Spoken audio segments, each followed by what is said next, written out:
was this show that I used to love. I was a little kid aspiring to be a fighter. It was called Pride, the Pride Fighting Championship. Don Fry and Ken Shamrock were going to fight, and they get at the weigh-in, they get in a little scuffle, and it gets broken up instantly. No punches thrown. The whole thing's about 2 or 3 seconds.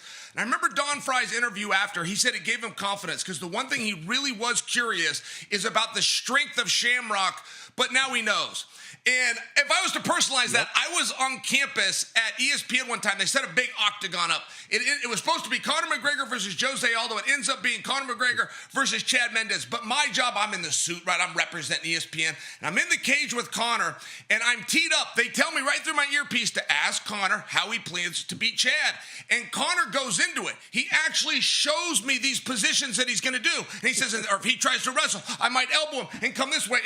But Daniel, he was so fast. I remember to this day. I mean, I remember Conor's speed at that time. I remember thinking that Mendes was going to beat him, and we were just playing around on the octagon on campus. I remember standing back and going, hey, man, this Irish guy is quick. Like, I remember thinking that. So not for nothing, you do learn something about that fight. Sean O'Malley and Chito Vera have a very good idea about who's going to win this contest. They're not going to tell us. They're going to both tell us it's themselves. That is really what we got to see through, though. And I'll tell you, if I was to judge them, like they're playing a hand of poker, which one do I believe and which one do I think is bluffing? I think Chito wants this rematch a little bit more than Sean. You know, it's such an interesting fight because you know what happened. I know what happened. Sean won't acknowledge it. Chito guarantees it's going to happen again.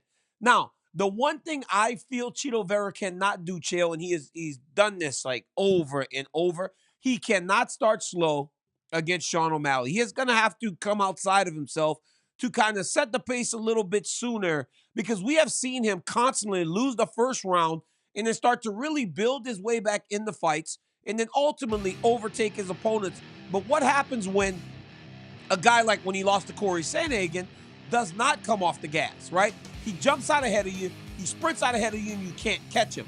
I believe that Sean O'Malley, because of his confidence, if you allow for him to get a lead, if you allow for him to start to operate in the zone in which he's comfortable, it'll be very tough for you to catch up to him. I think Chito Vera needs to step outside of the norm a little bit for himself, get going a little earlier to try to make sure that Sean O'Malley never feels comfortable.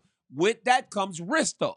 Because Sean O'Malley is such a great counter striker, you may run into something.